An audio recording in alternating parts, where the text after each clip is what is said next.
Varachha sports complex ખંડેર સમાન પૂર્વ corporator વિજય પાનસેરિયાએ સમારકામ અને પુનઃવપરાશ માટે મ્યુનિસિપાલિટી કમિશનરને રજૂઆત કરી. સુરત શહેરના વરાછા વિસ્તારની એક મહત્વપૂર્ણ રમતગમતની સંસ્થા વોર્ડ નંબર 14માં આવેલ વરાછા સ્પોર્ટ્સ કોમ્પ્લેક્સ હાલ ખંડેર જેવી સ્થિતિમાં પહોંચી ગયો છે. સુરત મહાનગરપાલિકા દ્વારા પીપીપી મોડલ હેઠળ બાંધવામાં આવેલ આ કોમ્પ્લેક્સ છેલ્લા 1.5 વર્ષથી બંધ અવસ્થામાં છે અને અપર્યાપ્ત જાળવણી, બાંધકામમાં ધરાશાયી ભાગો તથા સુરક્ષાના અભાવના કારણે સામાન્ય નાગરિકો માટે પણ જોખમરૂપ બન્યો છે. આ સંદર્ભે પૂર્વ કોર્પોરેટર વિજય પાનસેરિયા દ્વારા મ્યુનિસિપલ કમિશનર સમક્ષ લેખિતમાં રજૂઆત કરવામાં આવી છે. તેમણે જણાવ્યું કે દિવાલો તૂટી રહી છે, છતમાંથી પાણી ટપકે છે અને આસપાસની જગ્યાએ ગંદકી, જાળીઓ અને અજાણ્યા તત્વોની અવરજવરથી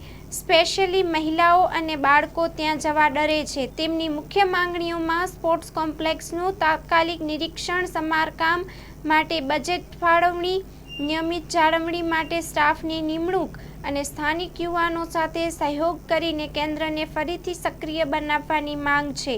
વિજય પાનસેરિયાએ ભારપૂર્વક જણાવ્યું હતું કે આવા મહત્વપૂર્ણ સંસાધનો વપરાશ જાહેર નાણાંનો વ્યર્થ વપરાશ છે અને સ્થાનિક નાગરિકોને અધિકારભૂત સુવિધાઓથી વંચિત કરે છે.